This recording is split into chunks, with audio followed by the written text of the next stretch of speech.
बोले शांतिनाथ भगवान की। आज श्री कृष्ण जन्माष्टमी,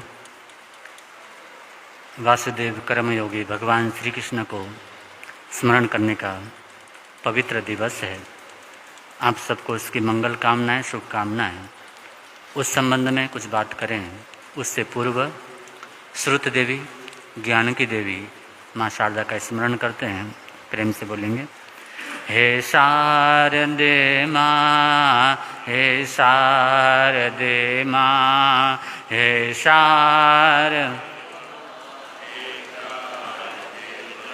अज्ञानता से हमें तार देना। अज्ञान ऋषियों ने समझी है, मुनियों ने जानी। ऋषियों ने समझी शास्त्रों की भाषा है, आगम की वाणी। शास्त्रों की हम भी तो जाने, हम भी तो समझें, हम भी विद्या का फल तो हमें माता देना। विद्या का फल हमें माता देना। हे शारदे माँ, हे शारदे माँ, हे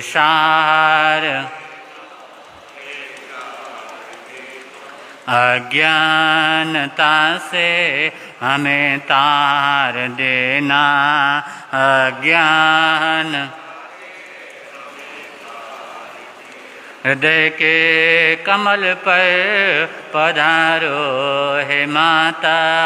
हृदय के कमल पर आकंठ मेरे विराजो हे माता। आकंठ मेरे विराजो। नमन हो, नमन हो, नमन हो हमारा। नमन हो, समर्पित है हम सब, तो देना सहारा।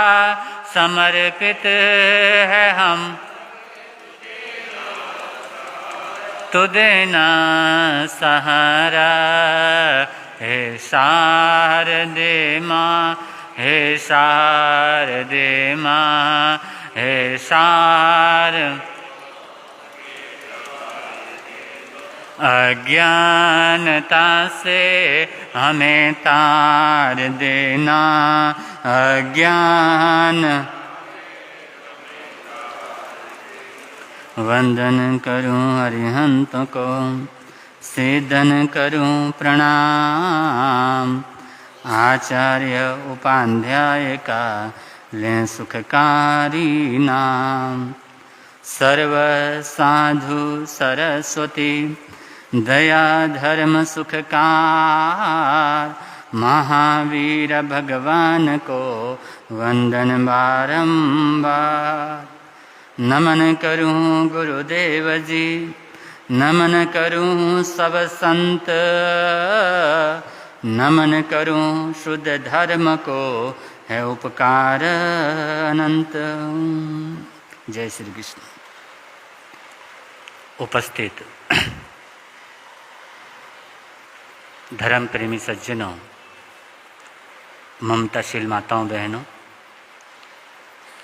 चातुर्मास कल्प का पावन पर्व गतिमान है और उसी श्रृंखला के अंतर्गत आज का दिवस पूरा देश जिस दिन कृष्णमय हो जाता है, क्योंकि वासुदेव श्री कृष्ण कहें, भगवान श्री कृष्ण कहें, कर्मयोगी या योगेश्वर श्री कृष्ण कहें या पूर्ण अवतार श्री कृष्ण कहें, उन्होंने समस्त भारतीय दर्शन को, भारतीय शास्त्रों को और भारतीय संस्कृति को अपने विराट व्यक्तित्व से उत्प्रोत किया है।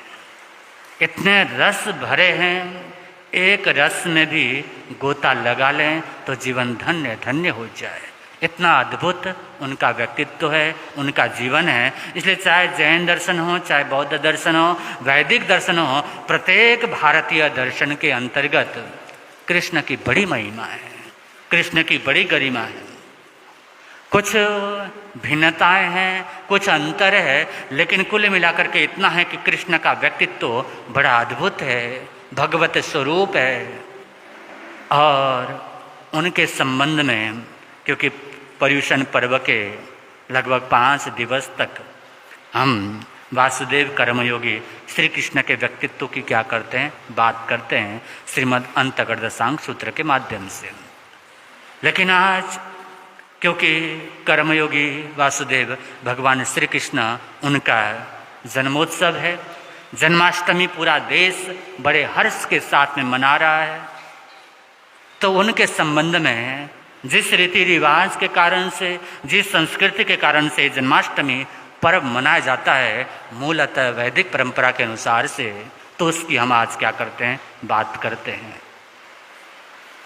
जैन परंपरा, जैन साधना पद्धति उत्तारवादी है, अर्थात आत्मा निरंतर उत्थान करती है। लेकिन वैदिक परंपरा भगवान अपना अवतार क्या करते हैं, ग्रहण करते हैं, अवतार लेते हैं। अवतार लेकर के जन कल्याण के लिए या संपूर्ण संसार के उद्धार के लिए अवतार लेते हैं और सबको भगवत स्वरूप की ओर क्या करते हैं, लेकर के चलते हैं। ये बात वहाँ पर होती है। और उसमें मुख्य रूप से 10 अवतारों का उल्लेख है और उनमें भगवान कृष्ण का 8वां क्या है, अवतार है। पहला अवतार मत्स्य अवतार, दूसरा कच्छप अवतार, तीसरा नरसिंह अवतार, जो नरसिंह अवतार लेकर के भगवान विष्णु ने किसकी रक्षा की थी, प्रहलाद की रक्षा की थी। और चौथा वामन अवतार, 5वां जो अवतार आता है वो परशुराम का अवतार आता है। और 6ठा अवतार वामन अवतार, वराह अवतार। और वराह अवतार के बाद में 7वां अवतार आता है भगवान राम का। अब भगवान राम के अवतार के अनंतर भगवान कृष्ण, फिर भगवान बुद्ध और उसके अनंतर कल की अवतार। इस प्रकार से 10 अवतारों का वहाँ पर प्रमुख रूप से उल्लेख किया जाता है। तो वासुदेव कर्मयोगी श्री कृष्ण, उनका जन्म कहाँ होता है, कंस के कारागृह के अंदर, कंस के जेल के अंदर वासुदेव श्री कृष्ण का जन्म होता है।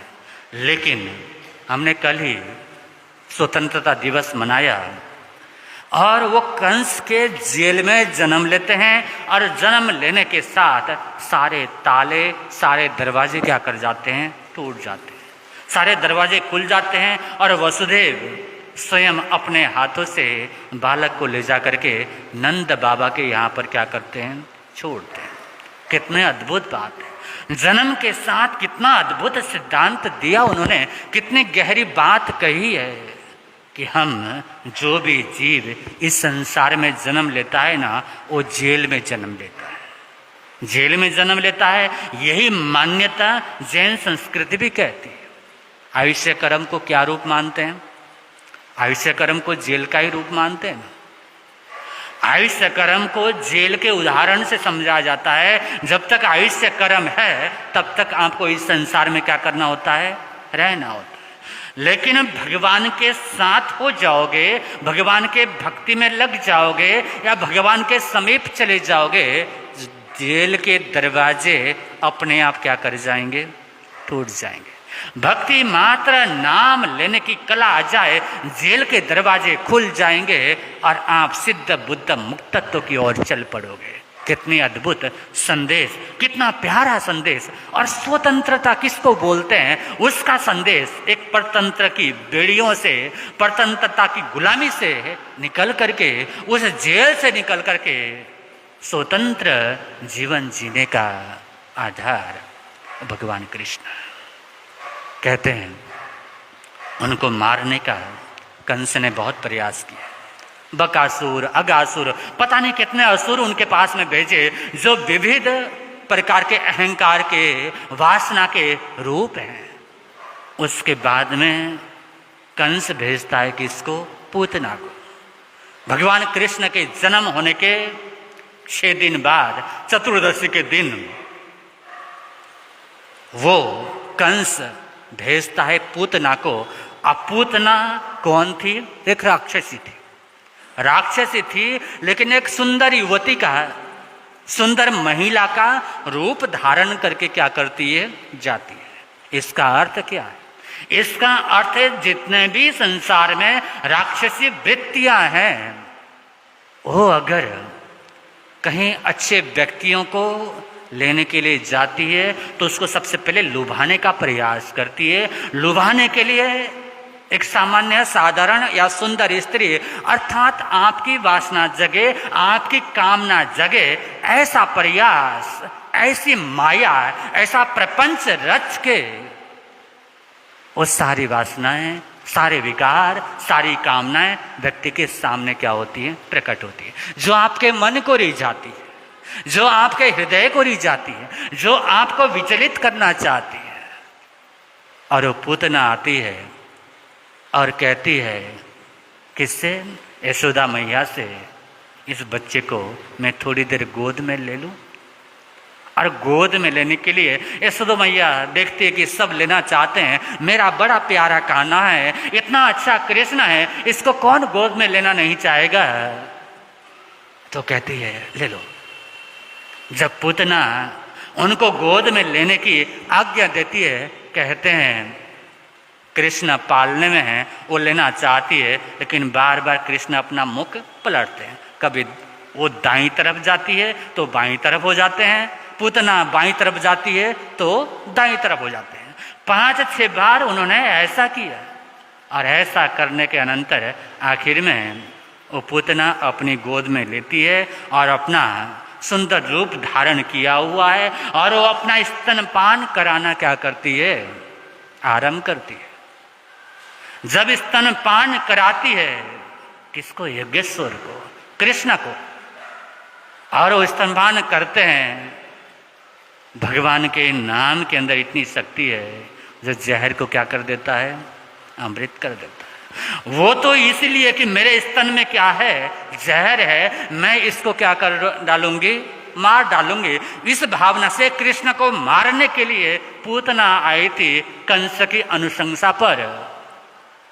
लेकिन वो तो क्या मारती, स्वयं कृष्ण जैसे उसके स्तनपान करते हैं, उसको अपने स्वाभाविक रूप में इतनी दर्द होता है, इतनी तकलीफ होती है, अपना ओढ़ा हुआ रूप, अपना बाहर से लादा हुआ रूप वो क्या कर जाती है, वो हट जाता है, और स्वाभाविक राक्षसी के रूप में क्या कर जाती है, आ जाती है। जब राक्षसी के रूप में आती है, मैया यशोदा देखते ये क्या हो गया, मेरा कृष्ण तो इसके गोद में, ये तो राक्षसी है, तो अपना सारा बल लगा करके आसमान में क्या कर जाती है, आसमान में उड़ती है। लेकिन कृष्ण को झेलना, कृष्ण को अपने पास में इस तरह से रखना किसी राक्षसी वृत्ति के बस की क्या होती, बात नहीं होती। इसलिए कृष्ण को तो कोई फर्क नहीं पड़ता है, कोई दर्द नहीं होता है, उस जहर से उनके अंदर कोई असर नहीं होता है। लेकिन पूतना आसमान में जाने के बाद में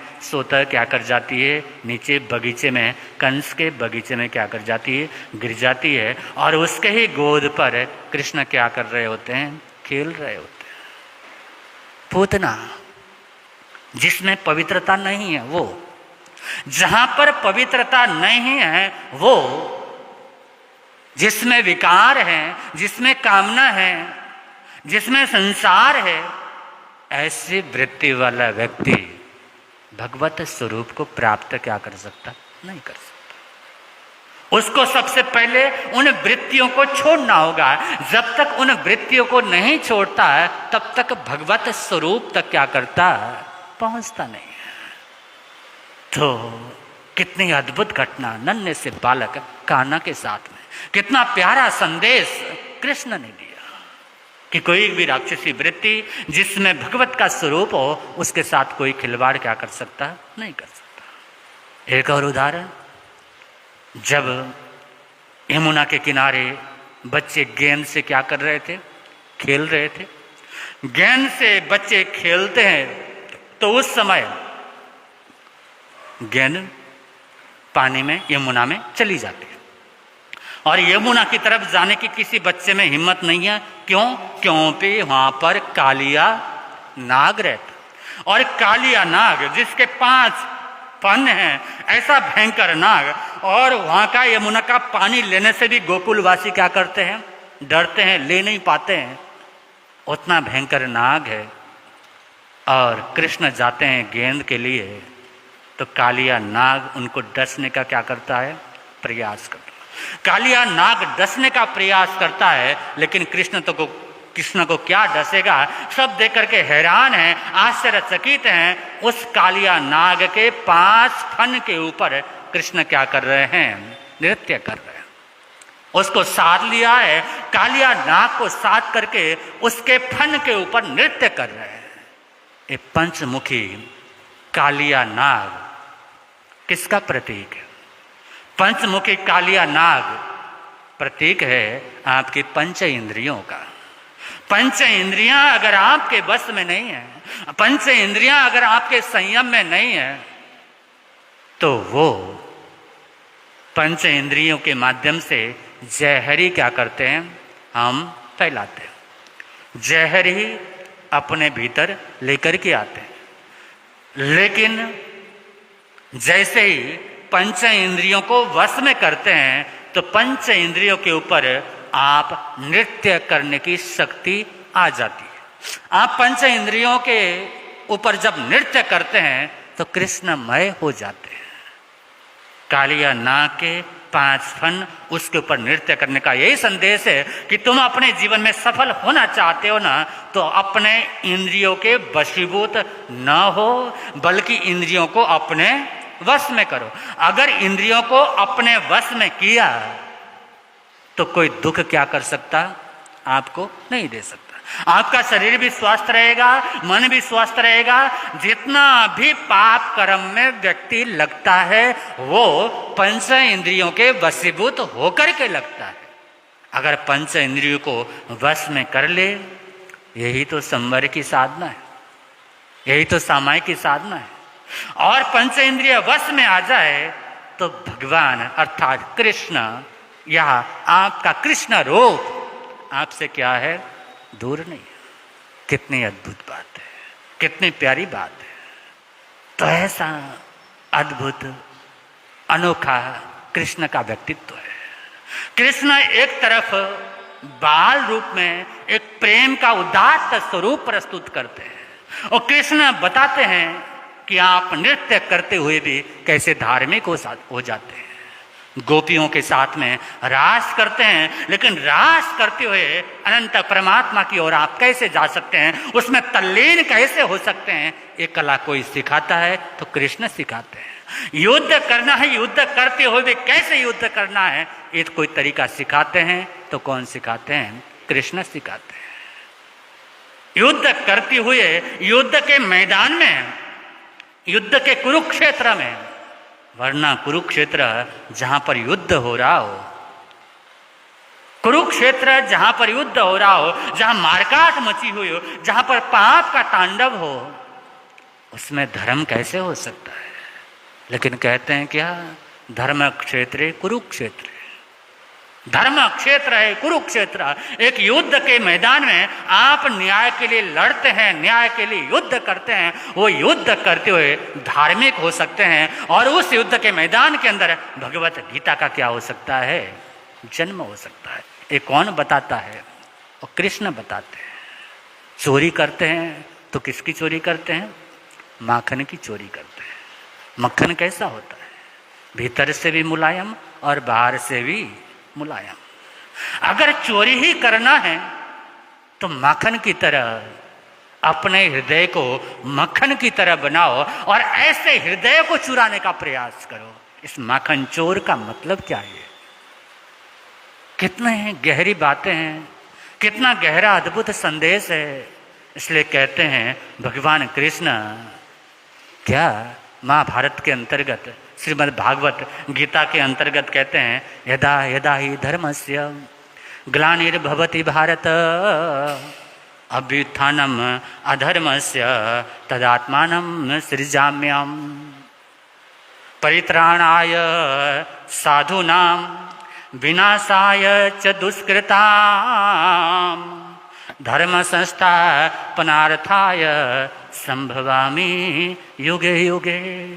युग युग के अंदर ओ कृष्ण अवतरित होते हैं, कृष्ण आते हैं। अर्थात जब आप चाहोगे, जब आप मांगोगे, जब आप उस योग्य हो जाओगे, उस और प्रयास करोगे, कृष्ण अवतरित होने को क्या है? तैयार है। वो आने को तैयार है, वो आपको लेने को तैयार ही है। बस आप उनको पकड़ने को तैयार तो हो जाओ, बस आप उस नाम में लगने को तैयार तो हो जाओ, उसकी भक्ति में खो जाने को तैयार तो हो जाओ। यदा यदा ही धर्मस्य ग्लानिर्भवति भारत, जब जब भी धर्म की भी हानि होती है, जब जब भी धर्म कमजोर पड़ता है इस भारतवर्ष में, तब तब जब जब अधर्म का वर्चस्व बढ़ता है, तब तब और उस समय महात्माओं के या पुण्य आत्माओं के उत्थान के लिए मैं क्या करता हूं? सृजन करता हूं। साधुओं के परित्राण करने के लिए मैं सृजन करता हूं और दुष्कृत्य को, दुष्कर्म करने वाले को नाश करने की बात नहीं करते, दुष्कृत्य को नाश करने की बात करते हैं। हमारे जितने दुष्कृत्य हैं वो नष्ट हो जाएं तो हम स्वतः क्या बन जाएंगे? सज्जन बन जाएंगे। और सज्जन हो गए तो साधुता प्रवेश कर जाएगी, और साधुता प्रवेश कर गई तो परमात्मा प्रवेश कर जाएगा, परमात्मा में पहुंच जाएंगे। तो इसलिए कहते हैं विनाशाय च दुष्कृताम, विनाश करने के लिए दुष्कृत्यों को और धर्म की स्थापना करने के लिए संभवामि युग युग, युग युगांतर में मैं निरंतर संभव होता हूं, मैं निरंतर आता हूं, मैं निरंतर अवतरित होता हूं। तो कहने का अर्थ है कृष्ण बड़ा विराट व्यक्तित्व है। कृष्ण को इसलिए पूर्ण अवतार कह करके पुकारा गया। जिधर देखो उधर कृष्ण अपने चरम अवस्था तक पहुंचे हुए हैं। नाचे नृत्य हो तो गोपियों की तरह नृत्य हो, दुलार हो वात्सल्य हो तो यशोदा मैया की तरह का दुलार हो, प्यार हो तो वैसा हो। बच्चों ने सबने कहा कृष्ण तो क्या करता है? मिट्टी खाता। क्या कहा? कृष्ण मिट्टी खाता। मां गई, मां ने कहा बेटा तूने मिट्टी खाई, अब मुंह खोले कैसे? मुंह खोलेंगे तो दिखाई दे जाएगा। लेकिन सिर हिला के कहते हैं कि नहीं मैंने मिट्टी क्या की। और मां पूछती है कि बार बार तूने मिट्टी खाई है? कहा नहीं, इशारे से कहते हैं। उनका मुंह खोल के बता। अब मां की आज्ञा कैसे टाले? है तो परम स्वरूप। कहते हैं भगवान विष्णु का अवतार है, जानते सब हैं, उनकी भक्ति का परिणाम देने के लिए वहां पर अवतरित हुए हैं, लेकिन वो मुंह खोलते हैं। जब मां बार बार कहती है मुंह खोल, तो मुंह खोलने को मजबूर होते हैं। जैसे ही मुंह खोलते हैं तो सारा संसार, सारे ग्रह नक्षत्र तारे उस मुख के अंदर उस मां यशोदा को क्या करते हैं? नजर आते हैं। जैसे ही वो नजर आता है तो मां तो हकी बकी, वो तो बेसुध होने को लग गई। ये क्या है? एक ऐसा आश्चर्य है। जे एगम जाने से सबम जाने, प्रभु महावीर कहते ना, जे एगम जाने से सबम जाने, जे सबम जाने से एगम जाने। जो एक को जानता है वो सबको जानता है। ये भगवान कृष्ण वहाँ पर प्रत्यक्ष यशोदा मैया के समक्ष करके दिखाते हैं। ये अद्भुत महिमा है उनकी कि तुम एक को जान लो, अर्थात कृष्ण को जान लो तो सारा संसार क्या कर जाओगे, जान जाओगे। कृष्ण में सारा संसार समाया हुआ है। और इस तरह से वो देखते हैं, जब माँ बेसुध हो जाती है तो फिर वो अपनी माया को क्या करते हैं, अपना जो भी दिखाया उसको दूर करते हैं। स्वाभाविक रूप से माँ आती है, बलाइयाँ लेती है, बच्चे को लेकर के चलती है। द्रौपदी का उत्थान कैसे किया? द्रौपदी जिस समय कौरवों के सभागार में एक नारी के साथ में अत्याचार किया जा रहा था, उस समय द्रौपदी के चीर हरण का क्या हुआ, प्रयास। चीर हरण का प्रयास हुआ। वैदिक मान्यता है कि उन्होंने कृष्ण को याद किया और उस समय जब राजसूय यज्ञ के अंदर उनकी अंगुली कट गई थी और उस समय द्रौपदी ने जो अपने साड़ी का पल्लू फाड़ करके कपड़ा पहनाया था, उस समय उन्होंने कहा था, जो पट्टी की थी उस समय कहा था, इसका कर्ज मैं अवश्य क्या करूंगा, उतारूंगा। और उसको कई गुना करके दुशासन खींचता रहा, थक के चूर हो गया। लेकिन द्रौपदी का चीर हरण क्या कर सका, करने का प्रयास किया, भरी सभा में किया। एक राज की रानी का, राजपुत्री का इस तरह से करने का प्रयास किया दुर्योधन ने, दुशासन ने, लेकिन कर नहीं सका। क्यों? कृष्ण उनके साथ में थे, कृष्ण धर्म के साथ में थे। एक सवाल ये उठता है, वासुदेव श्री कृष्ण जब इतने बलवान थे, भगवान श्री कृष्ण जब इतने बलवान थे, इतने ताकतवर थे, तो महाभारत का युद्ध होने क्यों दिया? कराने की क्या जरूरत थी? अरे कराने की जरूरत क्या थी और उस समय क्यों ऐसा होने दिया? ये सवाल उठता है। चाहते तो कुछ ही क्षण के अंदर वो सारा युद्ध क्या कर सकते थे, समाप्त कर सकते थे, लेकिन होने दिया। क्यों होने दिया? वो ये कहना चाहते हैं कि तुम्हें अपना युद्ध स्वयं क्या करना है, लड़ना है। कृष्ण उसके साथ में जो धर्म के साथ में, कृष्ण उसके साथ में जो न्याय के साथ में है, इसलिए कृष्ण अर्जुन के सारथी बनते हैं। सारथी बनना और अर्जुन उनके ऊपर है, वो मालिक है। अर्जुन जैसा कहेगा वैसा कृष्ण को अपना रथ लेकर के चलना होगा। कहने का अर्थ है तुम अपने जीवन का रथ जिधर ले जाना चाहोगे ले जाओ। अगर तुम धर्म के पथ में ले जाओगे तो कृष्ण तुम्हारा क्या है, सारथी है। लेकिन अधर्म के पथ में ले जाओगे, गलत रास्ते में ले जाओगे तो कृष्ण साथ देने वाला क्या है। कृष्ण चुनाव की स्वतंत्रता का कितना बड़ा अधिकार देते हैं। जब अर्जुन और दुर्योधन दोनों गए थे कृष्ण के पास में कि मांगने के लिए कि तुम जो मांगोगे मैं क्या करूंगा, दूंगा, तो उस समय दुर्योधन वो क्या मांगता है, कृष्ण की सेना को मांगता है, कृष्ण की सेना को मांगता है। और अर्जुन क्या मांगते हैं, कृष्ण को मांगते हैं। अर्जुन चुनाव करते हैं कृष्ण का और दुर्योधन चुनाव करता है किसका, कृष्ण की सेना का। कृष्ण की सेना का अर्थात ये सारा संसार, ये सारे संसार में जो सुख दुख है, जो भी चीजें हैं, वो कृष्ण की सेना है, वो कृष्ण का फैलाया हुआ है, या भगवान की रचना मानते हैं वहां पर। लेकिन कृष्ण को चुनना बड़ा मुश्किल है, बड़ा कठिन है। क्योंकि कृष्ण क्या है, अकेले हैं, नियता है, निशस्त्र है, कोई शस्त्र का प्रयोग नहीं करेंगे। आप जीवन का संग्राम लड़ना है, बड़ा युद्ध लड़ना है, इस संघर्षमय जीवन को जी करके आगे बढ़ना है, उसके लिए बड़ी ताकत चाहिए, बड़े अस्त्र शस्त्र चाहिए। उस शस्त्र के लिए सोचता है इतनी बड़ी सेना है, इतना तामझाम है, उसको लेता हूं, कृष्ण को अकेला क्या करूंगा। सामान्य आदमी क्या करता है, यही सोचता है, सामान्य आदमी की यही कामना होती है। लेकिन भगवत भक्त जो होता है, जो भक्ति में लगा हुआ होता है, वो इसको नहीं चुनता, वो भगवान को चुनता है, वो परमात्मा को चुनता है। यही अंतर था दुर्योधन और अर्जुन के अंतर्गत अर्जुन ने चुना कृष्ण को, दुर्योधन ने चुना कृष्ण की सेना को। यहीं पर निश्चित हो गया कि कौन जीतेगा और कौन हारेगा। तो इतना अद्भुत व्यक्तित्व है, इतना महान व्यक्तित्व है, उनका स्मरण, उनका गुणगान जितना करे बंधु, इसलिए पूर्ण अवतार कहे जाते हैं। जीवन का ऐसा कोई क्षेत्र नहीं, जीवन का ऐसा कोई परिवेश नहीं, जीवन का कोई ऐसा अंग नहीं जिसको कृष्ण ने क्या किया हो, न छुआ हो, जिसको कृष्ण ने अपने चरम स्तर तक क्या किया हो, ना लेके गए हो। ऐसे प्रभु कृष्ण को नमन करते हुए, वंदन करते हुए 2 लाइनें भक्ति स्वरूप उनके चरणों में अर्पित करते हुए कहते हैं, अच्युतम केशवम कृष्ण दामोदरम।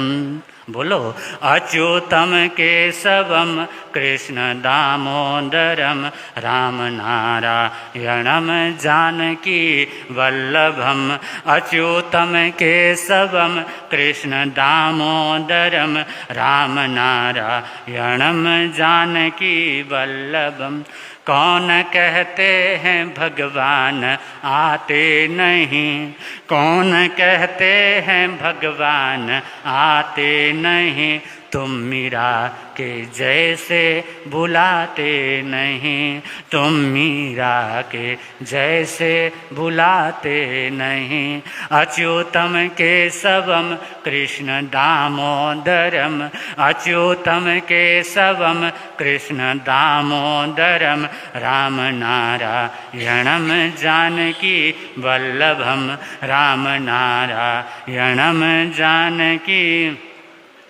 कौन कहते हैं भगवान सोते नहीं, कौन कहते हैं भगवान सोते नहीं, तुम यशोदा के जैसे सुलाते नहीं, माँ यशोदा के जैसे सुलाते नहीं। अच्युतम केशवम कृष्ण दामोदरम, अच्युतम केशवम कृष्ण दामोदरम राम नारायणम जानकी वल्लभम, राम नारायणम।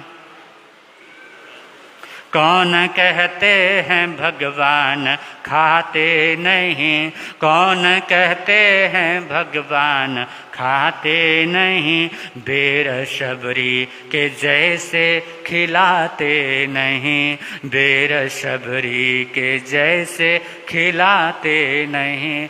अच्युतम केशवम कृष्ण दामोदरम, अच्युतम केशवम कृष्ण दामोदरम राम नारायणम जानकी वल्लभम। कौन कहते हैं भगवान नाचते नहीं, कौन कहते हैं भगवान नाचते नहीं, गोपियों की तरह तुम नचाते नहीं, गोपियों की तरह तुम नचाते नहीं। अच्युतम केशवम कृष्ण दामोदरम, अच्युतम केशवम कृष्ण दामोदरम राम नारायणम जानकी वल्लभम, राम नारायणम जानकी। नाम जपते चलो काम करते चलो, नाम जपते चलो काम करते चलो, हर समय प्रभु का ध्यान धरते चलो, हर समय प्रभु का ध्यान धरते चलो। अच्युतम केशवम कृष्ण दामोदरम राम नारायणम जानकी। तो कृष्ण के विराट व्यक्तित्व को याद करते हुए, उनकी विराट कृति को नमन और वंदन करते हुए वो सद्गुण हम में आए, हम भी उस भगवत स्वरूप तक पहुँचें इन भावों के साथ में। क्योंकि जैन मान्यता में और वैदिक मान्यता में कुछ भिन्नताएं भी है, उस भिन्नताओं के संबंध में आगे यथा समय जैसे भी लगेगा, क्योंकि पर्युषण पर्व आ रहे हैं और कृष्ण का विराट व्यक्तित्व कहीं ना कहीं उसमें आएगा ही आएगा। उस संबंध में जो भी बात होगी यथा समय जरूर रखने का प्रयास करूंगा। इसलिए आज कृष्ण जन्माष्टमी की आप सबको अंतःकरण से हार्दिक बधाई, मंगल कामनाएं, सद्भावना देते हुए अपने वक्तव्य को विराम देता हूँ। बोले भगवान।